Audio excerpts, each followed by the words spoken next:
ab réew mënul dem fenn bu fekkee ne que justice bi dafay sooxe te tey jii dañu nekk ci un tournant boo xam ne que Sénégal dafay tegu ci raayu démocratie wala mu tegu ci raayu arbitraire dégg nga ak autoritarisme kon boog tey jii mun nañu wax ne que peuple sénégalais moom moo am ndam li avocat amu ko keneen amu ko ñaareel bi it moom moo di que addina bi kontante bi du yem rek ci ñun parce que addina bi yëpp xam nañ ne que tey jii Ousmane Sonko bu fekkee ne que bokkul ci élection yi loolu dafa wane ne que démocratie dee na fi te Sénégal la ñëpp jël mu mel ni jant ñu koy topp di ko roy kon boog alhamdulilah rabbil alamina dégg nga gàcce nga laama jërëjëf. est-ce que réellement am na lu dese waa état du Sénégal. en français. yaakaar naa ne su fekkoon ne que ci làmb la dañuy naan galgal na ko dóor na ko ci suuf wante nag sëlëm baa ngi ci kanam. En français, Des mots en français, s'il vous plaît. vous venez d'emporter une victoire. Votre réaction, première réaction par rapport à ce verdict favorable à Bon, la réaction, elle est simple et elle est brève. Nous avons toujours eu le droit de notre côté. Et le Sénégal est un pays qui était sur la rampe de la démocratie. Une caste politique a voulu détruire non seulement l'état de droit, mais aussi la démocratie. Dans mon intervention d'avant-hier, j'avais dit que j'ai bon espoir que dans ce pays, il y a encore des hommes de valeur, des magistrats courageux et honnêtes, qui, en dehors de leur personne,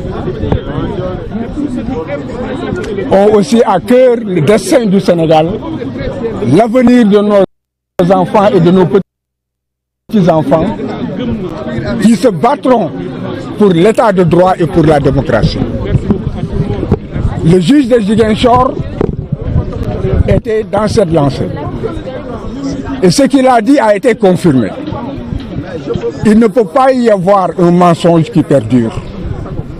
Et l'État du Sénégal était dans l'arbitraire et dans la violence sous toutes ses formes. Et l'instrumentalisation de la justice ne peut en fait réussir que s'il y a des magistrats qui manquent de courage ou des magistrats qui sont dans le carriérisme. Aujourd'hui, le juge de Ziguinchor a été confirmé. Et la décision d'aujourd'hui aurait dû être prise par la Cour suprême, qui a préféré refiler le bébé. Certainement que l'État du Sénégal, qui ne lâchera pas, fera un pourvoi en cassation. Et nous espérons que les chambres réunies, avec ces magistrats, relèveront haut la démocratie, l'état de droit, et que les Sénégalais pourront aller dans des élections libres, inclusives et transparentes. Il est temps que ce jeu s'arrête. Il est temps que l'on installe la paix dans ce pays. Une caste de personnes ne peut pas prendre en otage les Sénégalais et dévoyer ce qui a été une conquête de longues luttes et de luttes arrachées. Nous avons ici beaucoup de personnes qui sont décédées, qui ont donné leur vie, qui ont donné leur sang, qui ont donné leur sueur pour que nous atteignions un certain degré de démocratie.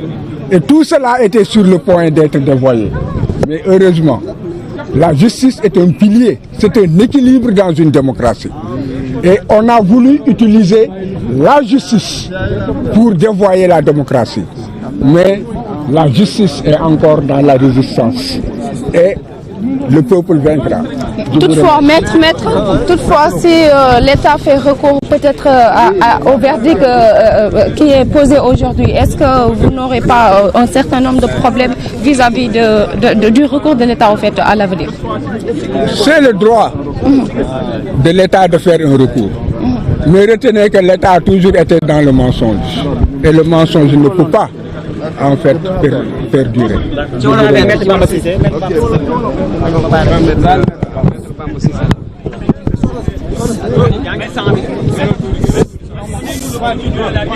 Et maintenant, Maître Bamba Cissé qui va se prononcer voilà, dans ce discours.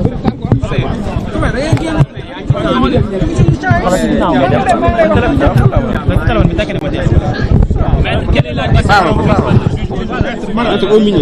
Le juge a simplement annulé la mesure de radiation qui est intervenue et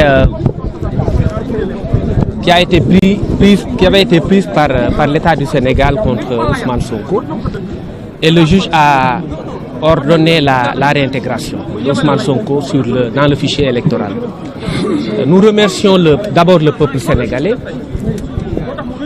l'ensemble des patriotes au sens bien entendu large du terme, de ceux qui se sont mobilisés pour la justice, pour des élections inclusives et également pour le respect du droit de vote. Parce qu'au-delà de tout, il s'agissait de respecter un droit de vote. Les Sénégalais veulent voter pour un candidat de leur choix et choisir librement leur président, en vertu du droit des peuples à disposer d'eux-mêmes. Pour moi, c'est important. Le commentaire qu'on peut avoir de cette décision, il me semble être très simple. Pour moi, personne n'a gagné. Pour moi, c'est le peuple qui a gagné. Le peuple au sens large du terme, tout le monde a gagné. Pour moi, même les autres n'ont pas perdu. Et c'est pourquoi j'estime que cette décision est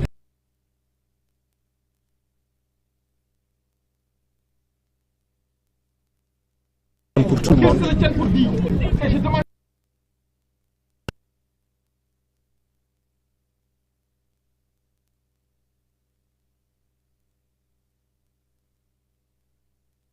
Et ne pas se pourvoir en cassation. Parce qu'aujourd'hui, c'est le peuple qui a décidé.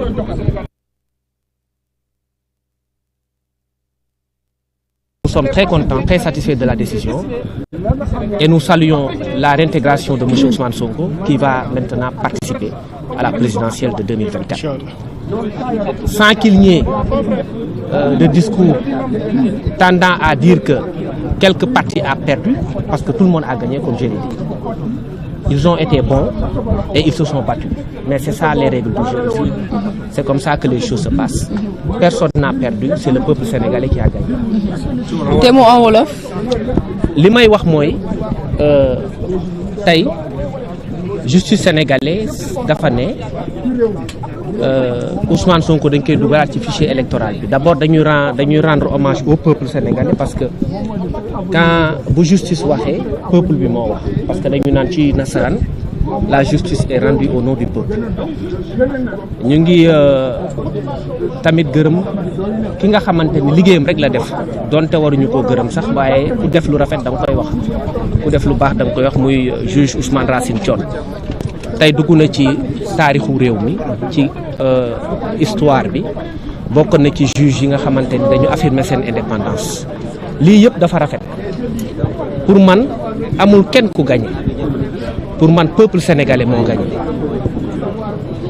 Ousmane Sonko droit am rek lañ ko joxaat parce que liñ ko jëlee woon jaaduwul woon juge bi rétablir ko ne ko léegi da ngay bokk ci élection yi donc comme je l'ai dit kenn pertul ñun ñëpp gagné parce que ñoom aussi xeex nañ parce que loolu la parti au procès toujours noonu la ku ci nekk da ngay xeex yàlla ñun la jox dëgg bi parce que li yàlla dogal mooy Ousmane Sonko dafa waroon bokk te Ousmane Sonko incha allah dina bokk pour man loolu moo am solo maintenant li ñuy woote rek mooy Sénégal dafa toll ci taarixam ci point boo xam ne dañu war a waxtaan dañu war a juboo nekk benn Ousmane Sonko li ko dal métti na parce que yàgg na sonn yàgg nañ ko wax yàgg nañ ko xeex yàgg nañ ko def loo xamante ni dafa métti mais ku ne xam ne Ousmane Sonko du nit koo xam ne day fayu donc du nit koo xam ne dafa soxor li ma yàgg a wax rek pense que président Macky Sall bu xamoon Ousmane Sonko du xeex ak moom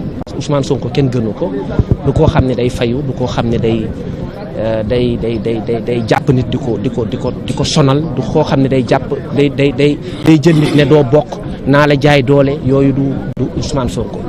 donc li am solo mooy tey peuple sénégalais moo triomphé peuple sénégalais moo am ndam donc ñu ngi gërëm peuple bi te li ñu doon ñaan yëpp yàlla nangu na ko tey mooy que Ousmane Sonko dina bokk ci élection yi incha allah.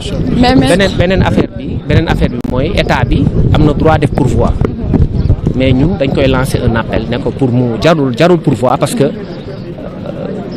du sax mënuñu ko sax parce que jeex na mbir mi moom naka jekk jeex na parce que li Cour suprême waxoon loolu le juge bi rectifié donc point de cassation bi fàtt nañ ko ba pare donc jeex na amuñu benn chance pour man nañu dem ci kanam ñu ngi joxe loxo ñu avancer après ñu organiser ay élections yoo xam ne fête lay doon parce que sénégalais yi loolu lañ xam.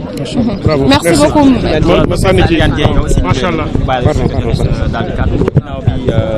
un minute un peu un minute. waaw xanaa rek di sant yàlla.